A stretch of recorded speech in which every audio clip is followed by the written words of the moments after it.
Online classes के अंदर BSc part second के विद्यार्थियों का हार्दिक स्वागत है। मैं प्रवीण कुमार चंदेल, सहायक आचार्य वनस्पति शास्त्र, राजकीय महाविद्यालय बाड़मेर। आज का हमारा टॉपिक है ओरिजिन ऑफ एंजियोस्पर्म्स, आवर्तबीजी पादपों का उद्भव, जो जयनारायण विश्वविद्यालय के पाठ्यक्रमानुसार बीएससी पार्ट सेकंड के वनस्पति शास्त्र विषय के प्रथम प्रश्न पत्र आवर्त बीजियों की वर्गीकी एवं भ्रूणिकी की द्वितीय इकाई के अंदर शामिल किया गया है। अगर हम ओरिजिन ऑफ एंजियोस्पर्म की बात कर रहे हैं तो हम पृथ्वी पर देखते हैं कि जो आवर्तबीजी पादप हैं वो संख्यात्मक दृष्टि से सर्वाधिक विविधता दर्शाते हैं। आवर्तबीजी पादपों के अगर उद्भव की बात की जाए तो जीवाश्मीय प्रमाण क्रिटेशियस काल में इनके उद्भव को इंगित करते हैं। आवर्त बीजों की जो उत्पत्ति है उसके संबंध में हम निम्न शीर्षकों में अध्ययन कर सकते हैं। प्रथम है आवर्तबीजी पादप क्या है, व्हाट आर एंजियोस्पर्म्स। सेकेंड है आवर्तबीजी पादपों के उद्गम का समय, इन विच टाइम एंजियोस्पर्म ओरिजिनेटेड, या time of origin of angiosperms. तीसरा पॉइंट है आवर्तबीजी पादपों के उद्गम का स्थल, what is the place of origin of angiosperms. जो एंजियोस्पर्म पादप हैं उनके उद्गम का स्थान कौन सा रहा होगा। आवर्तबीजी पादपों का उद्गम कैसा रहा होगा, मोनोफाइलेटिक या पॉलीफाइलेटिक। और सबसे अंत में पांचवा पॉइंट है आवर्तबीजी पादपों के पूर्वज या एंसेस्टर ऑफ एंजियोस्पर्म्स। तो सबसे पहले बात हम कर रहे हैं आवर्तबीजी पादप क्या हैं, व्हाट आर एंजियोस्पर्म्स। आवर्तबीजी पादपों का जो मुख्य लक्षण है जिसके द्वारा ये बाकी सारे पादप समुदाय से अलग दिखते हैं, इसके बीजांड का अंडक में सुरक्षित उपस्थित रहना है। निषेचन के उपरांत फर्टिलाइजेशन के दौरान देखा गया है कि परिपक्व अंडाशय फल निर्मित करता है, राइपन्ड ओवरी फॉर्म्ड फ्रूट। यह संरचना आवर्तबीजी पादपों में विशिष्ट है। आवर्तबीजी पादपों में परागकणों का वर्तिकाग्र पर अंकुरित होना, द्विनिषेचन का पाया जाना, डबल फर्टिलाइजेशन। निषेचन के उपरांत अधिकतर त्रिगुणित भ्रूणपोष का बनना, ट्रिप्लोइड एंडोस्पर्म। ये जो गुण हैं वे आवर्तबीजी पादपों के कैरेक्टरिस्टिक या लाक्षणिक गुण माने जाते हैं तथा ये सभी लक्षण पादप जगत के और किसी भी पादप समुदाय में नहीं मिलते हैं। यही कारण है कि आवर्तबीजी पादप बाकी सभी पादप समुदाय के सदस्यों से एडवांस या उन्नत माने गए हैं। वह इन्हीं लक्षणों के कारण आज आवर्तबीजी पादप संख्यात्मक दृष्टि से पृथ्वी पर सभी जगह फैले हुए हैं और इनका साम्राज्य स्थापित है। दूसरा पॉइंट आता है कि जो आवर्तबीजी पादप हैं उनके उद्गम का समय क्या रहा होगा, time of origin of angiosperms, जिसको लेकर वैज्ञानिक एकमत नहीं है। कूपर ने दक्षिणी इंग्लैंड से क्रिटेशियस युग का एक आवर्तबीजी परागकण प्राप्त किया जिसका कूट वंश नाम क्लेविटोपोलिनाइटिस है, जो बोरेमियन और एप्टियन स्तर से प्राप्त किया गया था। अगर उसकी तुलना की जाए तो वो आज के जीवित पादप एस्केरिना के परागकण से समानता रखता है। तो ये कूपर के द्वारा जो एक जीवाश्म खोजा गया था परागकण का, जिसका कूटवंश नाम दिया गया क्लेविटोपोलिनाइटिस, जो आज के एस्केरिना के समान दिखाई देता है। क्रिटेशियस काल के ही कुछ दूसरे समूहों की बात करें जो बहुत अच्छी तरीके से प्रिजर्व हुए या परिरक्षित हुए, जिसमें पहला है मैग्नोलियल्स, दूसरा है लॉरेल्स और तीसरा है लिलियोप्सिडा। क्रिटेशियस के अंत तक अगर हम बात करें तो आज जो एंजियोस्पर्म्स की जो जातियाँ पाई जाती हैं वो सभी उत्पन्न हो चुकी थी तथा जो वैज्ञानिकों को क्रिटेशियस काल के फॉसिल्स प्राप्त हुए, अगर उसका अध्ययन किया जाए तो उसमें लगभग 50% जातियाँ एंजियोस्पर्म की थी, जो इंडिकेट कर रही हैं कि क्रिटेशियस के अंत तक सारी एंजियोस्पर्म की पादप प्रजातियाँ उत्पन्न हो चुकी थी। 1879 में चार्ल्स डार्विन ने जोसेफ डाल्टन हुकर को पत्र में लिखा कि बहुत कम समय में एंजियोस्पर्म पादपों का संपूर्ण धरती पर छा जाना एक समझ में न आने वाला रहस्य हैं। यह एक प्रकार की एबोनिमेबल मिस्ट्री है। डार्विन के बाद कई और भी सुझाव आए जो निम्न हैं। एच थॉमस के मतानुसार एंजियोस्पर्म्स अचानक ही धरती पर नहीं आए, बल्कि इनका विकास जिम्नोस्पर्म या अनावर्त बीजी पादपों से हुआ है। मेलविली का भी यही विचार है कि एंजियोस्पर्म का पर्मियन काल में उद्भव हुआ और धीरे धीरे विकसित होते हुए क्रिटेशियस में चहुं दिशाओं में फैल गए।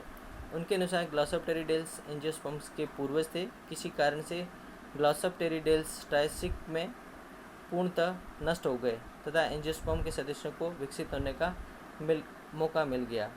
क्रिटेशियस तक आते आते इनकी धरती पर वितरित होने की प्रकृति काफ़ी तीव्र हो गई। इस मत से ज़्यादा वैज्ञानिक सहमत नहीं हैं।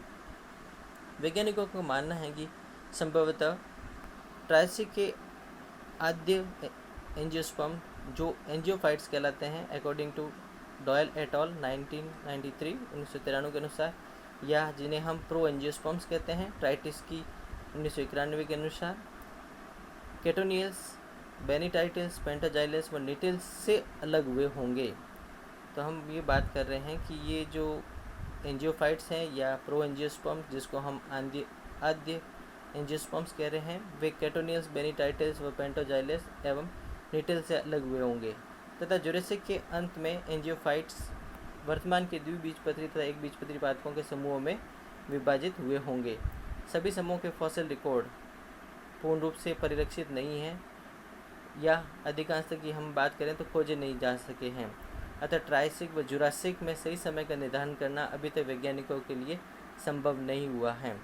तो ये सारा जो वर्णन है, विवरण से हमें स्पष्ट होता है कि हम ये तय नहीं कर पा सकते कि जो आवर्त बीजी पादपों का जो उत्पत्ति का समय है वो ट्रायसिक रहा या जुरासिक। तीसरा जो पॉइंट है वो है हमारा आवर्त बीजी पादपों के उद्गम का स्थल। जो ओरिजिन ऑफ एंजियोस्पर्म्स हैं या एंजियोस्पर्म की उत्पत्ति है वो किस स्थान पे हुई, और इसके लिए समय समय पर विभिन्न वैज्ञानिकों ने अपने अपने मत प्रस्तुत किए, जिसमें सबसे पहले आता है सेवार्ड 1931 के अनुसार एंजियोस्पर्म का उद्गम उत्तरी शीतोष्ण नॉर्थ टेम्परेट क्षेत्रों में हुआ होगा, किंतु बाद में भारी मात्रा में बर्फ़ के पिघलने पर वहाँ की वनस्पति पूर्णतः नष्ट हो गई होगी। दूसरा जो मत है वो है एक्सेलरोड 1970 का मत, जिन्होंने कहा कि एंजियोस्पर्म का उद्भव उच्च भूमि पर हुआ है, अपलैंड थ्योरी जिसको कहते हैं हम। तीसरा जो सिद्धांत दिया गया वो स्मिथ ने 1970 में दिया गया है। उनके मतानुसार उस काल में जब गोंडवाना लैंड तथा लॉरेंसिया क्षेत्र अलग होने की प्रक्रिया में थे, उस समय एंजियोस्पर्म का उद्भव दक्षिण पूर्वी एशिया के आज जो मलेशिया है उसके निकट हुआ होगा। चौथा जो सिद्धांत है वह है तख्ताजन का 1980 का मत है कि एंजियोस्पर्म का उद्भव ऐसे क्षेत्रों में हुआ होगा जहां वर्षा अच्छी होती होगी, किंतु किसी कारण से वर्षा न होने पर वहां पर पारिस्थितिकी दबाव के कारण उत्पन्न सूखे से बचने के लिए वहां पर जो उपस्थित सदस्य थे उनमें विभिन्न प्रकार के परिवर्तन उत्पन्न हुए, जिनको हम अनुकूलन कहते हैं, और उनसे ही संभवतः एंजियोस्पर्म पादप विकसित हुए होंगे। जो पांचवा सिद्धांत है या पांचवी थ्योरी है वो है रेटलेक व दिलचर की। इनका मानना है कि एंजियोस्पर्म का जो उद्भव है संभवतः अफ्रीका व दक्षिणी अमेरिका के नज़दीक जो रिफ्ट घाटी है उसमें हुआ होगा, रिफ्ट वैली के अंदर। जो सबसे अंत में बात करते हैं वो हिकी व टेलर की है, 1996 का मत है, जिन्होंने कहा कि एंजियोस्पर्म का उद्भव नीचे के तल अर्थात लो लैंड की ज़मीन पर हुआ होगा। ये नीचे के तल की ज़मीन या मैदानी इलाकों में तालाब व नदी के किनारों पर एंजियोस्पर्म का या आवर्त बीजी पादपों का उद्भव हुआ होगा। यहाँ से फिर ये बाकी स्थानों की तरफ वितरित हो गए, डिस्ट्रीब्यूट हो गए, जिसको हम लोलैंड थ्योरी कहते हैं। इसके मतानुसार आरंभिक जो एंजियोस्पर्म या आदि आवर्त बीजी पादप थे वो बहुवर्षीय शाकीय पादप थे, जिनमें सुविकसित प्रकंद उपस्थित था।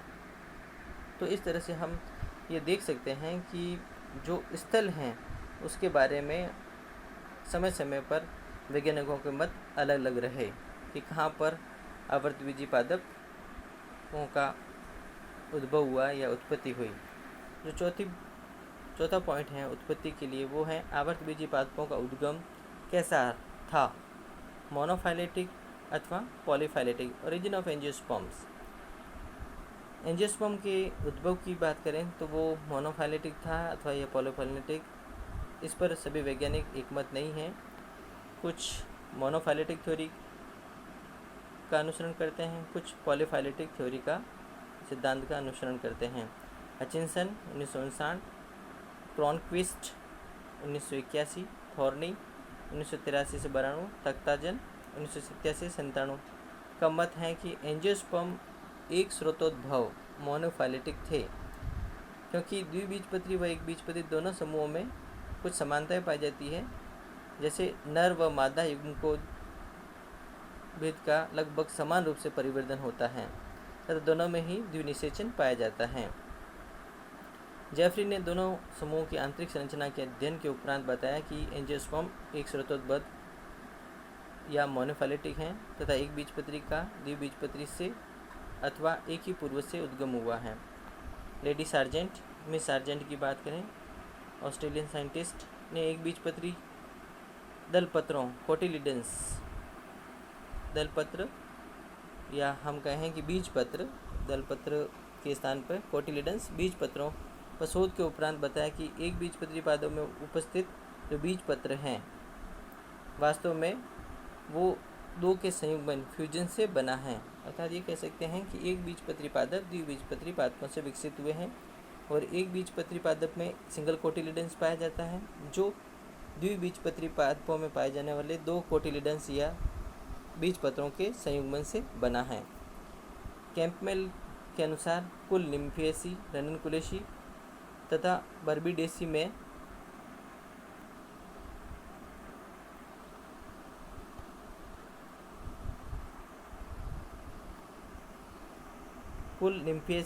रेननकुलेसी तथा बर्बिडेसी में कुछ ऐसे लक्षण पाए जाते हैं जो स्पष्ट रूप से इंगित करते हैं कि एक बीजपत्री पादपों की उत्पत्ति द्विबीजपत्री पादपों से हुई है। स्पॉर्नी का मत है कि एक बीजपत्री व द्विबीजपत्री बीज का जो अंडाशय के अंदर बीज का अंडाशय से आवृत होना, फ्लोएम में सहकोशिकाओं की उपस्थिति, 4 लघु बीजाणु धनियों का माइक्रोस्पोरेंजिया का पाया जाना, टेट्रा माइक्रोस्पोरेंजिएट कंडीशन, अधिकतर त्रिगुणित भ्रूण कोष ट्रिप्लोइड एंडोस्पर्म का बनना, भ्रूण कोष एम्ब्रियो सेक में अधिकतर 8 केंद्रकों का पाया जाना तथा दोनों समूहों में ही नर तथा मादा युग्मकोद्भिद का हासित होना, रेड्यूस होना इनके मोनोफाइलेटिक या एक स्रोतोद्भव की मान्यता को प्रबल करता है। एंगलर एवं क्रेसिलोव, एंगलर 1892, क्रेसिलोव 1977 तथा चैम्बरलिन आदि वैज्ञानिक एंजियोस्पर्म के पॉलीफाइलेटिक या बहुस्रोतोद्भव को मानते हैं। उनका कहना है कि एक बीजपत्री व द्विबीजपत्री के बीजों का फल में निहित होना विकास के दौरान हुआ है तथा यह तथ्य इस बात को सिद्ध करने के लिए काफ़ी नहीं है कि एक बीजपत्री पादपों का उद्भव द्विबीजपत्री पादपों से हुआ होगा। चैम्बरलिन का मानना है कि दोनों समूहों के पादप स्वतंत्र रूप से अलग अलग दिशाओं से विकसित हुए होंगे। मेलविली 1983 ने एंजियोस्पर्म को एक स्रोतोद्भव मानते हुए अपनी व्याख्या में ये कहा कि एंजियोस्पर्म का जो उद्भव हुआ है वो ग्लोसोप्टेरिडी से हुआ है। उनका मानना है कि एक स्रोतोद्भव होने के लिए एक वर्ग का पूर्ण रूप से दूसरे वर्ग से जो उसी कोटि का हो उद्भव होना जरूरी है। अर्थात अगर कोई क्लास से उद्भव हुआ है तो उसकी क्लास सेम होनी चाहिए, दोनों वर्ग एक ही कोटि के होने चाहिए। उनके विचार से ग्लोसोप्टेरिडी तथा एंजियोस्पर्म्स दोनों की जो कोटि हैं या रैंक हैं सब क्लास की हैं, अतः दोनों में कुछ समान वंश परंपरा लीनिएज पाई जाती है जो एक रस्सी के समान है जिसमें अनेक स्वतंत्र एंजियोस्पर्म तंतु होते हैं। यह स्थिति पैचिफाइलेटिक कहलाती है। यह अवधारणा एक स्रोतोद्भव को कुछ हद तक समझाने का प्रयास करती है। आज के वैज्ञानिकों से इसको मान्यता प्राप्त है। जो 5वां जो पॉइंट है आवर ओरिजिन ऑफ एंजियोस्पर्म्स या आवर्त बीजों के उद्गम से संबंधित हैं, वो है आवर्त बीजों के पादपों के पूर्वज कैसे रहे, एंसेस्टर ऑफ एंजियोस्पर्म्स। आवर्त बीजी पादपों के पूर्वजों के बारे में विभिन्न धारणाएं वैज्ञानिकों ने प्रस्तुत की, किंतु ऐसा कोई भी प्रत्यक्ष जीवाश्मीय प्रमाण उपलब्ध नहीं है जिसे आवर्त बीजी पादपों का पूर्वज कहा जा सके। आवर्त बीजी पादपों के पूर्वजों के संबंध में निम्नलिखित मत प्रतिपादित किए गए। इसमें सबसे पहले आता है यूएंथियल थ्योरी। यह मत आर्बर तथा पार्किंस ने 1907 में प्रस्तुत किया।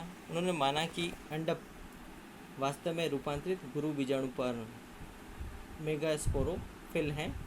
इस मत को मानने वाले वैज्ञानिक यह कहते हैं कि आवर्तबीजी पादपों की उत्पत्ति अनावर्तबीजी या जिम्नोस्पर्म से हुई है। इन वैज्ञानिकों के मतानुसार आवर्तबीजी पुष्प की तुलना अशाखित अनब्रांच्ड उभयलिंगी बाइसेक्सुअल शंकु स्ट्रोबिलस से की गई है, जिसके चारों ओर सर्पिलाकार क्रम में बीजांड एवं परागंग व्यवस्थित रहते हैं।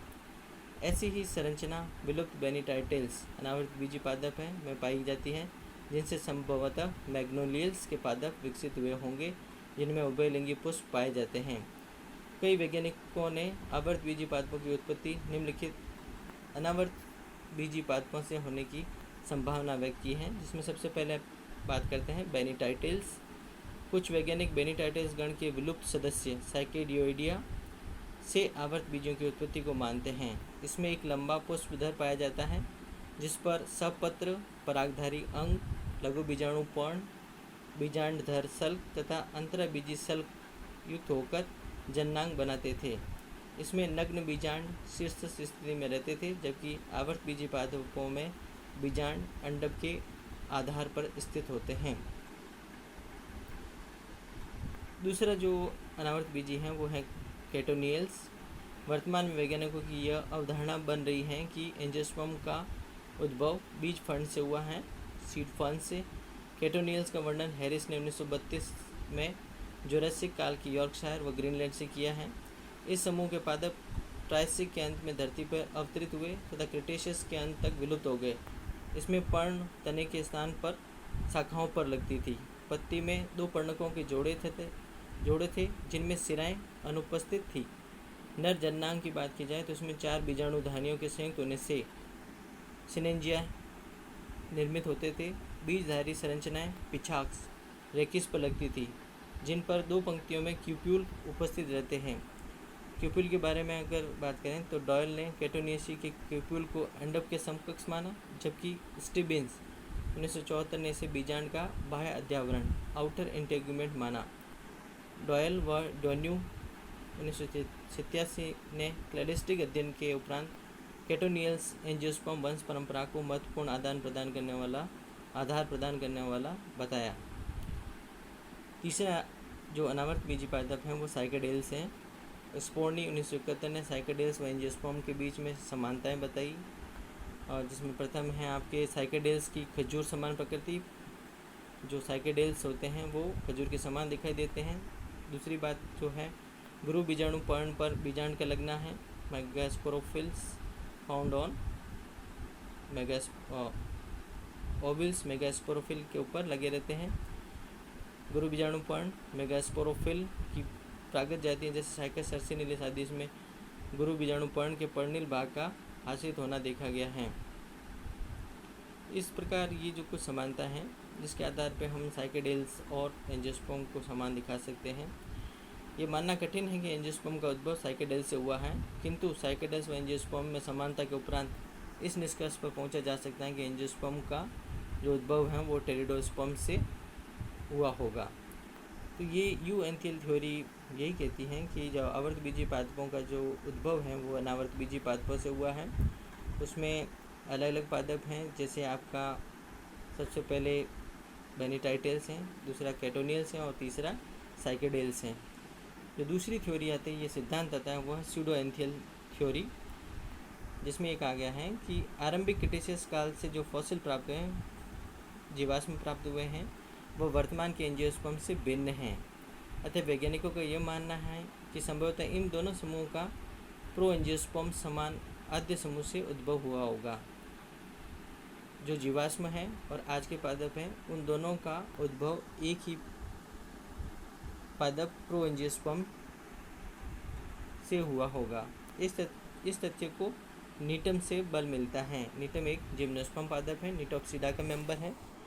नीटम जो जिम्नोस्पर्म का सदस्य है, जिसके काफ़ी गुण एंजियोस्पर्म के समान हैं, जैसे इसमें स्त्री दानियाँ नहीं पाई जाती, मादा युग्मकोद्भिद में मुक्त केंद्र को उपस्थित होते हैं, परिदल की तथा वास्तविक वाहिकाओं की उपस्थिति एवं द्विबीजपत्री पादपों के समान पर्ण मिलते हैं। वेटेस्टीन ने भी एक एंजियोस्पर्म कैजुराइना तथा नीटम की समानता पर बल दिया। उसके अनुसार मैग्नोलिया के जो भड़कीले सौवी कीट परागित द्विलिंगी पुष्प स्यूडोएंथिया के समान हैं, जो रूपांतरित शाखा पर एक लिंगी पुष्पों के एकत्रित होने से बनती हैं। ये अंडक का स्टेकिस्पोरस उद्गम माना जाता है। कॉर्नेट 1996 द्वारा ट्राइसे के अंत काल का जीवाश्म टेक्सास में पाया गया, जो देखने में वेलविस्टिया के समान था। इसका कूट नाम आर्किस्ट्रोबिलस क्यूपुलेंथस था। इस जीवाश्म की खोज होने से एंजियोस्पर्म का निटिल समूह से उद्भव हुआ होगा, इस अवधारणा को बल मिलता है। जो तीसरा सिद्धांत है वो है एंथोकॉर्म अवधारणा, एंथोकॉर्म कॉन्सेप्ट। यह अवधारणा स्यूडोएंथियल संकल्पना का रूपांतरित मॉडिफिकेशन है। ये न्यू मेयर 1924 द्वारा प्रस्तुत किया गया तथा इसका मी यूज 1963 से 72 ने पक्ष लिया, सपोर्ट किया। इसके मतानुसार आवृतबीजी पुष्प का उद्भव अनेक स्रोतों से हुआ है। मैग्नोलिडी तथा इनके द्विबीजपत्री व्युत्पन्न रूपांतरित प्लूरोएक्सियल तंतु या हॉल एंथोकॉर्म हैं, जिनकी उत्पत्ति निटोप्सिडा से पाइपरेस द्वारा हुई है। कहने का मतलब है कि मैग्नोलिडी और उसके जो द्विबीजपत्री व्युत्पन्न हैं, उनकी उत्पत्ति के लिए निटोप्सिडा से पाइपरेस द्वारा उत्पत्ति को दिखाया गया है। उनके अनुसार यूनिएक्सियल तंतु या गोनोक्लेड या एंथोइड के रूपांतरण से कॉलंथेसी के पुष्प विकसित हुए हैं। म्यूज ने एक बीजपत्री पादपों का उद्गम फॉसिल समूह पेंटोजाइलल से एक बीजपत्री गण पेंडनेल्स के द्वारा माना है। तो द्विबीजपत्री का जो उत्पत्ति है वो निटोप्सिडा से पाइपरेस द्वारा तथा एक बीजपत्री पादपों का जो उद्गम है वो फॉसिल्स पेंटोजाइलल से पेंडनेल्स के द्वारा माना जाता है। यह एंथोकॉर्म कॉन्सेप्ट बताता है। जो चौथा कॉन्सेप्ट है वो है गोनोफिल अवधारणा। यह अवधारणा मेलविली 1962 से 83 ने पर्ण के सिरा विन्यास के अध्ययन के पश्चात प्रस्तुत की। उनका मानना था कि एंजियोस्पर्म का उद्भव ग्लॉसोप्टेरिडी से हुआ है। इन्होंने आवर्तबीजी को गोनोफिल, एक उर्वर शाखा प्रति से संलग्न से व्युत्पन्न माना है। गोनोफिल का अर्थ होता है एक फर्टाइल ब्रांच जो पत्ती से संलग्न होती है, से व्युत्पन्न माना है। तो आवर्तबीजी पादप गोनोफिल से डेवलप हुए हैं। ये सिरा विन्यास के अध्ययन के आधार पर हुआ है और एंजियोस्पर्म का उद्भव ग्लॉसोप्टेरिडी से हुआ है, ये मेलविली का सिद्धांत कहता है। सबसे अंत में जो बात आती है वो पांचवा सिद्धांत है वो शाकीय उद्गम परिकल्पना या हर्बेशियस ओरिजिन हाइपोथेसिस। यह परिकल्पना स्यूडोएंथियल अवधारणा के समान ही है, किंतु इस परिकल्पना में यह माना गया है कि एंजियोस्पर्म के पूर्वज पादप बहुवर्षीय प्रकंद युक्त शाख थे, वृक्ष नहीं। इन पादपों में जालिकावत सिराविन्यास पाया जाता था तथा पत्तियां पिछाकार से हस्ताकार थी। फॉसिल में पत्तियों की छाप या इम्प्रेशन ही अधिकतर मिली है, कास्ट कम मिला है, वह भी पूर्ण रूप से परिरक्षित अवस्था में नहीं है। कास्ट का अध्ययन करने पर ज्ञात हुआ कि इसमें चालनी नलिकाएँ उपस्थित थी। वाहिका तथा वाहिकाओं की भित्ति पर सीडी नुमा वृत्ताकार परिवेशित गर्त सर्कुलर बॉर्डर्ड स्पिट्स उपस्थित थे। इन पादपों में पुष्प असीमाक्षी अथवा ससीमाक्षी क्रम में व्यवस्थित थे। अंडप मुक्त थे। इनमें एक अथवा दो रिज्जु प्रकार के द्विआवरणी बायोटैगमिक क्रेसिन्यूसलेट बीजांड उपस्थित थे। भ्रूण में 2 बीजपत्र उपस्थित होते थे। तो इस तरह से 5 अवधारणाएं दी गई जो आवर्तबीजी पादपों के पूर्वजों से संबंधित हैं, जिसमें सबसे पहले यूएनथियल थ्योरी जो आवर्तबीजी पादपों का उद्गम को अनावर्तबीजी पादपों से बताती हैं। दूसरी स्यूडोएंथियल थ्योरी, तीसरी एंथोकॉर्म थ्योरी, चौथी गोनोफिल थ्योरी और पांचवी शाकीय उद्गम परिकल्पना। कई वर्षों तक अनेक वैज्ञानिकों के शोध व अध्ययन से एक मत प्रस्तुत हुआ जिस पर सभी सहमत हैं। सभी वैज्ञानिक जाति वृत्तीय अध्ययन के पश्चात इस नतीजे पर पहुँचे कि जीवित समूह एंजियोस्पर्म के जो जीवित एंजियोस्पर्म की बात करें तो वो जीवित समूह निटोप्सिडा के सबसे करीब हैं, परंतु अगर जीवाश्मीय समूह में बात की जाए तो बेनीटाइटल्स के सबसे अधिक नज़दीक एंजियोस्पर्म पादप हैं। तो जीवित समूह निटोप्सिडा व जीवाश्मीय समूह बेनीटाइटल्स दोनों के ही एंजियोस्पर्म नज़दीक हैं। एंजियोस्पर्म की निटोप्सिडा तथा बेनीटाइटल समूह से वंश परंपरा लीनेज एंथोफाइटा समूह निर्मित करती हैं। यह माना जाता है कि ट्रायसिक के अंत तक एंथोफाइटा समूह 2 भागों में विभाजित हो गया। आवर्तबीजी वंश परंपरा इन दोनों समूहों को मिलकर एंथोफाइट्स निर्मित करती हैं। यह समूह उच्च ट्रायसिक काल से उच्च जुरासिक काल तक आधारी भाग में एंजियोफाइट्स विलुप्त व शीर्ष पर समूह एंजियोफाइट्स जीवित में विभक्त हो गए। तो इस तरह से हम आवर्तबीजी पादपों की उत्पत्ति के संबंध में बात कर सकते हैं, जिसमें हम देख सकते हैं कि एंजियोस्पर्म या आवर्तबीजी पादप क्या है, आवर्तबीजी पादपों की उत्पत्ति किस समय हुई, किस पीरियड में हुई, किस स्थान पे हुई, उत्पत्ति मोनोफाइलेटिक थी या पॉलीफाइलेटिक, और सबसे अंत में आवर्तबीजी पादपों के पूर्वज कौन रहे होंगे। तो इस तरह से हम ओरिजिन ऑफ एंजियोस्पर्म की बात करते हैं। धन्यवाद।